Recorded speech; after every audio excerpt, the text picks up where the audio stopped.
하나님께서 우리에게 주시는 말씀은 구약성경 출애굽기 34장 29절에서 35절까지의 말씀입니다. 제가 보는 성경으로 구약 136쪽입니다.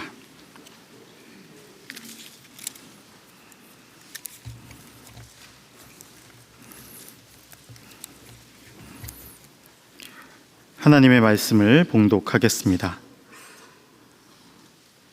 모세가 그 증거의 두 판을 모세의 손에 들고 시내산에서 내려오니 그 산에서 내려올 때에 모세는 자기가 여호와와 말하였으므로 말미암아 얼굴 피부에 광채가 나나 깨닫지 못하였더라. 아론과 온 이스라엘 자손이 모세를 볼 때에 모세의 얼굴 피부에 광채가 남을 보고 그에게 가까이 하기를 두려워하더니 모세가 그들을 부르매 아론과 회중의 모든 어른이 모세에게로 오고 모세가 그들과 말하니 그 후에야 온 이스라엘 자손이 가까이 오는지라. 모세가 여호와께서 시내산에서 자기에게 이르신 말씀을 다 그들에게 명령하고 모세가 그들에게 말하기를 마치고 수건으로 자기 얼굴을 가렸더라. 그러나 모세가 여호와 앞에 들어가서 함께 말할 때에는 나오기까지 수건을 벗고 있다가 나와서는 그 명령하신 일을 이스라엘 자손에게 전하며 이스라엘 자손이 모세의 얼굴에 광채를 보므로 모세가 여호와께 말하러 들어가기까지 다시 수건으로 자기 얼굴을 가렸더라. 아멘. 심리학에는 에빙하우스의 망각곡선이라는 학설이 있습니다.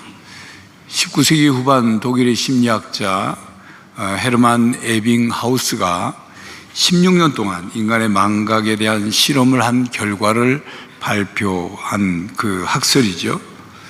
실험을 통해서 에빙하우스는 인간의 기억은 어떤 개체를 인지학습한 후에 기억을 떠올릴 수 있는 것은 얼마 되지 않는다 주장하면서 소위 에빙하우스의 망각률이라는 개념을 주창했습니다. 그의 망각곡선에 의하면 사람은 무엇을 인지학습한 후에 20분 후면 42%를 잊어버린다는 것입니다. 또 1시간 후에는 55%, 9시간 후에는 65%, 그리고 하루가 지나면 66%, 6일이 지나면 75%, 그리고 한 달 30일이 지나면 79%를 잊어버리게 된다고 주장을 합니다. 그런 여러 실험을 통해서 사람에게 있어서 잊어버림, 즉 망각은 당연한 생리적 현상이며 인간 두뇌는 그렇게 잊어버리도록 만들어졌다고 주장합니다. 그러나 계속해서 반복해서 학습한 것은 그 망각의 주기에서 벗어날 수 있다고 합니다. 여러분, 기억하고 싶지 않은 경험과 과거를 잊는 것은 망각의 은혜라고 말할 수 있을 것입니다. 기억해봐야 내 정신건강에 하나도 이롭지 않은 것을 굳이 기억하려고 애를 쓸 필요는 없습니다. 다시 돌이킬 수도 없고 바꿀 수도 없는 과거의 후회스러운 실수나 경험들, 그리고 누가 나에게 서운하게 한 것, 돈 떼인 것, 기억할 때마다 화가 치밀어 오는 일을 잊지 않고 생생하게 기억해 봐야 내 마음만 상하고 정신건강에 치명적인 독이 될 것입니다. 그런데 이상하게도 그런 것들은 참 잘 잊혀지지 않는다는 것이 문제입니다. 그런 면에 있어서 잊으려고 노력하지 않아도 잊혀지는 망각은 분명 은혜이고 축복임에 틀림없습니다. 그렇지만 마땅히 기억해야 할 것을 기억하지 못한다면 안타까운 일이며, 또 잊어버려서는 안 되는 것을 잊어버리게 된다면 인생의 중요한 가치와 경험을 잃어버리게 되는 것입니다. 나라와 민족도 마찬가지입니다. 우리는 역사를 잊은 민족은 미래가 없다 하는 말을 기억해야 합니다. 우리는 3.1 운동 정신을 기억해야 하고 일제 지하 36년의 역사를 기억해야 합니다. 6.25 전쟁의 비극을 기억해야 하고 4.19 정신과 5.18 정신을 기억해야 합니다. 잊지 말아야 합니다. 그래야 우리 민족의 미래가 있습니다. 자, 그런데 성경을 보면 이스라엘 백성들의 문제점은 너무 빨리 잊어버린다는 것입니다. 하나님께서 행하신 일을, 하나님께서 주신 말씀을, 하나님께서 베푸신 은혜를 너무 빨리 잊어버렸습니다. 출애굽하는 과정에서 그들이 경험한 하나님의 놀라운 구원의 손길을 너무도 빨리 잊어버렸습니다.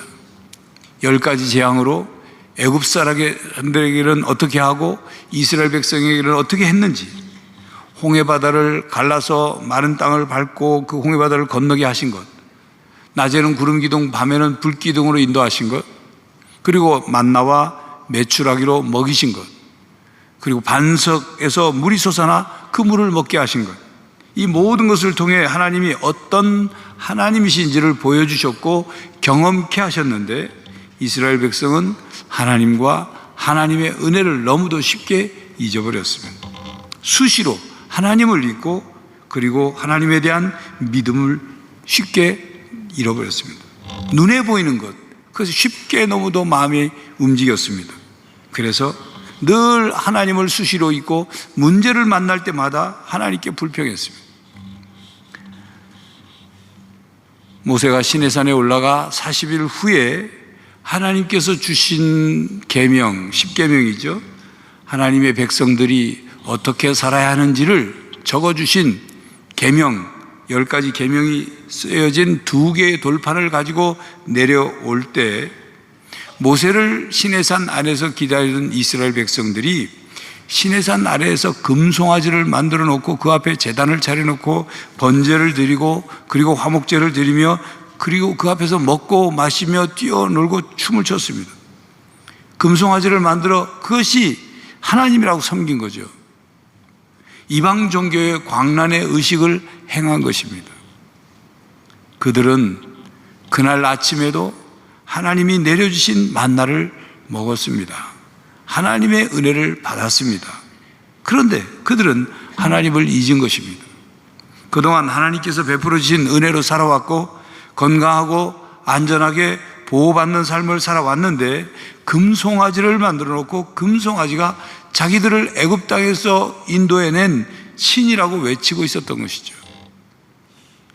그런 그들을 시내산에서 내려오던 모세가 보고서 10계명 그 2 돌판을 집어던져 깨뜨렸습니다.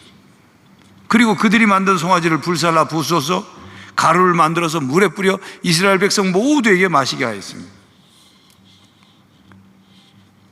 에빙하우스가 주장하는 망각 곡선에 따르면 1개월, 30일이 지나면 79% 이상을 기억하지 못한다고 하는데 40일이 지났으니 그 이상으로 망각 현상이 일어난 그런 것일까요?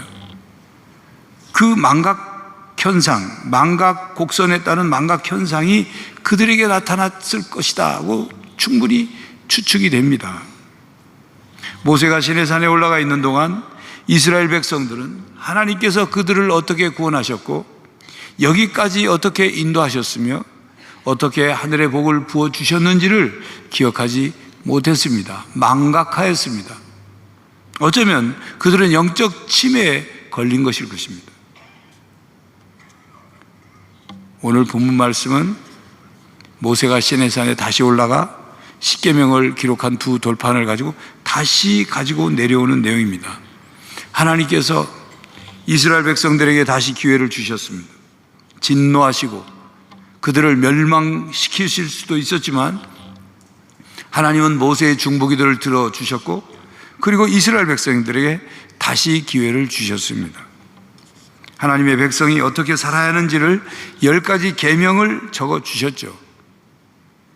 그들이 잊지 않도록, 그들이 그것을 마음에 새기도록, 그들이 하나님의 백성답게 살 수 있도록 계명을 주셨던 것입니다. 하나님의 백성들의 정체성은 하나님의 구원의 역사를 통해서 발견되게 됩니다. 그리스도인의 정체성은 나를 구원하시기 위해서 말로 표현할 수 없는 끔찍한 고통과 그 아픔의 자리인 십자가, 바로 그 십자가를 기억함으로 발견할 수 있는 것이죠. 십자가는 언제나 우리뿐만 아니라 하나님에게도 아픔과 고통의 기억입니다. 우리가 그것을 기억할 때 우리는 하나님의 사랑이 어떻게 나타났고, 그리고 거기에서 우리가 어떤 존재가 되었는지를 기억할 수 있는 것입니다. 기독교 신앙의 기초는 하나님의 사랑과 은혜에 있습니다.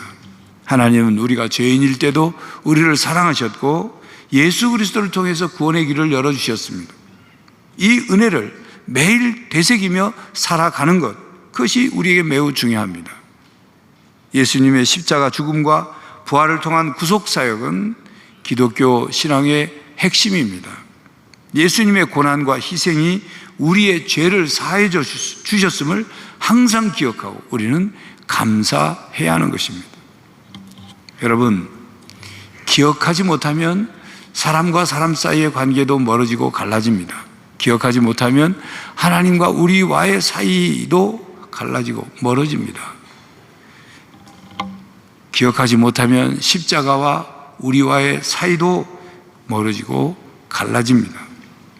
우리가 하나님의 사랑과 은혜를 잊을 때 죄책감과 절망감이 커지고 하나님의 사랑을 의심하게 됩니다. 우리의 연약함에 대해서 두려워하거나 하나님의 용서와 구원이 충분하지 않다고 느끼게 되는 거죠. 그 결과 하나님과의 관계가 약화되고 그리고 신앙의 중심을 잃어버리게 됩니다. 이로 인해서 영적인 고립감과 무력감에 빠질 수 있습니다. 우리가 예수 그리스도의 십자가 위에서 이루신 구속사역을 잊어버릴 때 하나님의 그 십자가의 은혜와 능력이 얼마나 중요한지를 우리가 잊게 되고 신앙생활이 형식적으로 되게 됩니다. 구원의 확신이 흔들리게 되죠. 자기 노력으로 구원을 얻으려는 경향을 띠게 됩니다.